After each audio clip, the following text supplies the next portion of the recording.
If you look at the statistics from the past few years, cancer starts to feel like an unbeatable disease. Professor of biology, Dr. Thomas Seyfried, shocked many people when he stated that in the United States alone, 70 people die from cancer every single hour. They estimated and found over 2 million in the United States, with almost 612,000 deaths. And this comes from the American Cancer Society, as I said. And if you take this 600, it's like 611,000 some odd number. And if you take that number and divide it by 365 days, you get about almost 1,700 people a day are dying from cancer, approximately, when you take that bigger number. And then if you divide that number, about 1,700, by 24, you get the approximate number of people dying from cancer each day in the United States. And that comes to just about 70 people per hour are dying from cancer in the United States. That's because modern medicine is focused not on finding truly effective treatments, but mostly on prevention. Dr. Seyfried argues that this approach exists because cancer is still widely viewed as a genetic disease. But in his view, that assumption is wrong, and this very misunderstanding is what stands in the way of developing an effective cure for cancer. The major improvement in cancer was all prevention. It had very little, if anything, to do with new drugs, new therapies, or any of this kind of stuff. Sometimes, so you misinterpret what you're seeing. Yes, it runs in families because families are being exposed to the same common environment. And there are genetic risk factors, don't get me wrong, but none of them are 100% penetrant, meaning they're secondary. And all of the ones that we have studied, the genetic so-called germline mutations, every one of them affects the mitochondria in one way or another, making mitochondrial dysfunction the prime cause of cancer. Once you know what the prime cause is, then you immediately know what the therapies are to manage it. The real problem is that we usually ask the wrong question. What causes cancer? That question misses the point. Cancer is a complex disease, tied to many different factors. The better question is, where does cancer begin? Research by Thomas Seyfried shows that all major cancer risk factors first hit the mitochondria. Cancer begins with mitochondrial dysfunction. Only after that does the cancer cell switch its metabolism, using fermentation and feeding on glucose and glutamine to grow and spread. The oncogenic paradox was put out by Albert Szent-Györgyi, a Nobel Prize guy, who said that there seems to be so many different provocative agents that could precipitate cancer. But what is the common pathophysiological mechanism that could link all of these different provocative agents? For example, chemical carcinogens. A chemical is called a carcinogen because it's been linked to the formation of cancer. Radiation exposure. People fear radiation because they say you could get cancer from it. Intermittent hypoxia, like from sleep apnea. Systemic inflammation that's often seen in people with diabetes and obesity. Oncogenic viruses.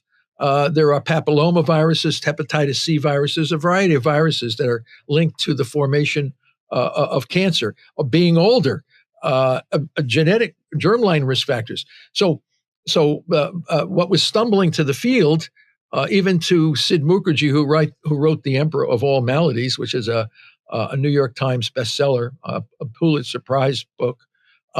He struggled with this. He said, what is the common pathophysiological mechanism that links all of these different kind of provocative agents, whether it's in the germline or in the environment, to cause cancer? And we figured that we did. We solved that problem. We showed that every one of those risk factors disrupts energy metabolism, respiratory energy metabolism in the mitochondria, leading to allowing a compensatory shift in how that cell gets energy. And that shift is associated with dysregulated cell growth because the organelle, the mitochondria that controls the differentiated state of the cell, is corrupted and the cell falls back on its default state, which is proliferation. So we know pretty clearly what the hell is going on with cancer. At first glance, it seems obvious that restoring mitochondrial health requires major lifestyle changes: diet, exercise, discipline. But recent research on circadian rhythms and mitochondrial respiration shows something far more interesting.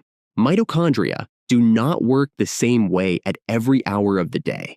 Mitochondria are tightly linked to our internal biological clock. In the morning, they actually shift the way they breathe and produce energy.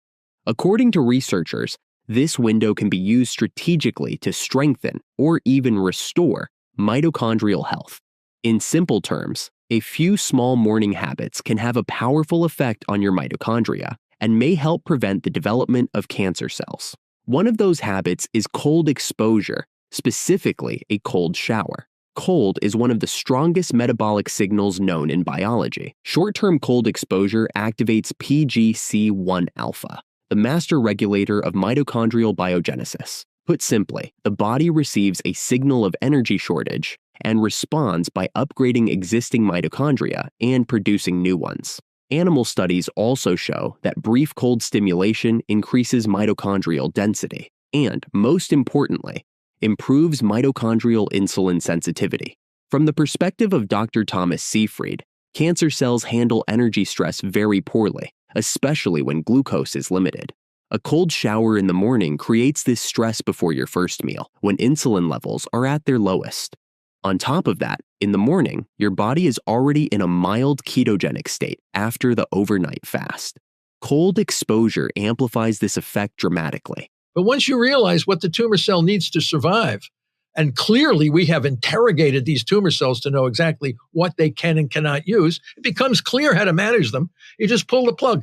Now, on the two fuels that are driving the dysregulated growth, and you transition the whole body over to fatty acids and ketone bodies, which the normal cells can use, but the tumor cells can't. Therefore, they become checkmated and die, without toxicity. Another powerful morning habit is breathing exercises with intermittent hypoxia. In other words, breath hold training. This is something professional athletes have used for years. In sports medicine, intermittent hypoxia is often applied during injury recovery because studies show that short bouts of low oxygen improve mitochondrial structure, increase their number, and boost ATP production. That's a clear sign that mitochondrial function is being restored in muscle tissue. In practice, though, the benefit isn't limited to muscles. Mitochondrial function improves throughout the entire body, and the best part is how simple it is. You only need about 7 minutes. Sit in a comfortable position. For 1 minute, breathe calmly through your nose. Then take a deep breath and exhale slowly. At the end of the exhale, pinch your nose and hold your breath for 10 to 20 seconds. Your goal is to reach mild, manageable discomfort, not panic. Then breathe normally again for 1 minute.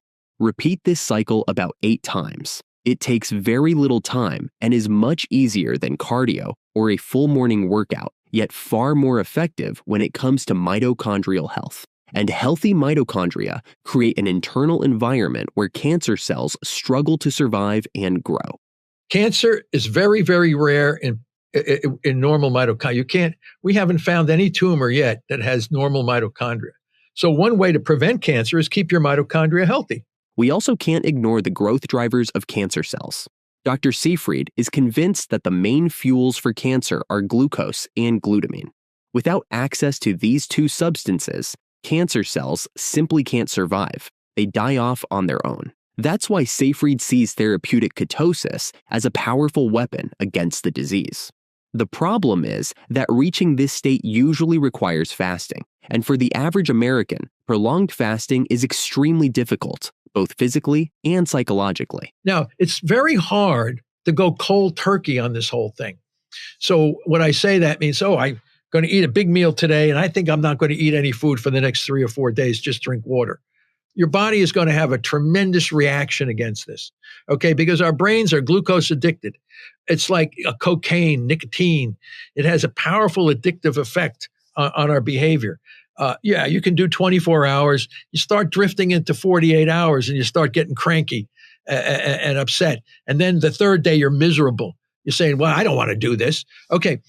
And they said, well, most people drop it. They can't do it anymore. I said, well, this is too dramatic. But what we do for the cancer people, my physician colleagues, is that we have to transition the cancer patient away from glucose to ketones. The most comfortable time to enter therapeutic ketosis is actually the morning. After a night's sleep, you already have a built-in fast of about 8 to 10 hours. All that's left is to skip breakfast. Instead, replace it with green tea, which contains natural compounds that help blunt hunger. Or have a cup of black coffee without sugar. Thanks to its polyphenols, coffee affects your mitochondria, doesn't trigger an insulin response, and stimulates lipolysis, fat burning, which helps keep strong hunger at bay for a while. It's important to remember that morning is, first of all, a hormonal surge inside your body. Cortisol is high. Insulin tends to be elevated. All of this is meant to wake you up. At the same time, these hormones are risk factors for mitochondrial stress. That's why skipping breakfast or replacing it with a stimulating drink actually makes sense. With about 14 hours without food, your body usually won't experience real discomfort. You go through a period of adaptation to therapeutic ketosis, a state that, according to Thomas Seyfried, is completely natural from an evolutionary point of view. It's the adaptation of taking advantage of the flexibility of our physiological systems to do this naturally. Our Paleolithic ancestors had no choice. They didn't become glucose addicted only because there was no high glucose foods in the environment to make them glucose addicted. They were always in ketosis. Now, did they want to be there? Of course not. If you gave them a big pizza and a chalupa or some of these things, I mean, they pound it down like they'd see no tomorrow. They'd be killing each other for this stuff. But because they say, oh, this is a miracle. My brain is like beautiful, feel great. But now we're stuck in an environment where we have all this stuff at 24/7 at our hands, and we're putting ourselves at risk for all this kind of stuff. Coming back to cancer mortality statistics, it's important to emphasize one thing.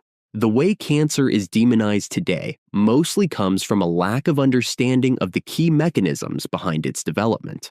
When you know where cancer actually begins and which components fuel cancer cells, you can start looking for the most realistic and comfortable ways to fight the disease. It's not that complicated. Once you understand the players and what the theory and understanding what the prime cancer is not that complicated of a disease. We have made it a monster by chasing genes that are largely irrelevant, their downstream effects. So we created a monster by our lack of understanding of the biology of the problem.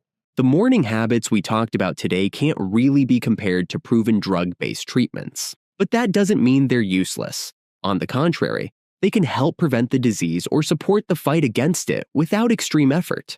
Thomas Seyfried himself points out that metabolism is highly individual. On a clinical level, he does not recommend one single diet for everyone. His position is simple. You have to try different approaches and find the one that is both comfortable and effective specifically for you.